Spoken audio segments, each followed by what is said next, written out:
ಎಲ್ಲರಿಗೂ ನಮಸ್ಕಾರಗಳು ಹಾಗೂ ಮಕರ ಸಂಕ್ರಮಣದ ಶುಭಾಶಯಗಳು. ನಾನು ಅನ್ನಪೂರ್ಣ ಗೌರಿಶಂಕರ್ ನರವಣೆ, ಸೊಲ್ಲಾಪುರದಿಂದ. ಸಂಕ್ರಾಂತಿ ಹಬ್ಬ ಅಂದರೆ ಸಮೃದ್ಧಿಯ ಸಂಕೇತ.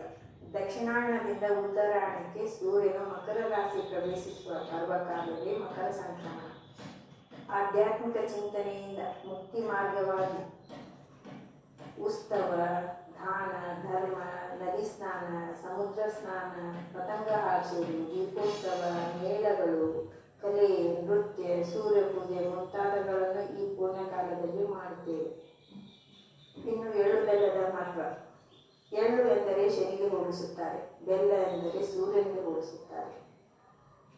ಸೂರ್ಯನು ತನ್ನ ಮಗನಾದ ಶನಿಯ ಮನೆಗೆ ಬರುವ ಒಂದು ಶುಭ ಸಂಕೇತವೇ ಎಳ್ಳು ಬೆಲ್ಲ ಕೂಡಿದ ಹಾಗೆ. ಈ ಸಂಕ್ರಮಣದ ಪೂರ್ವಕಾಲದಿಂದ ಎಳ್ಳಿನ ದಾನ ನಮ್ಮ ದೋಷಗಳ ಪರಿಹಾರ ಎಂದು ಪ್ರತೀತಿ.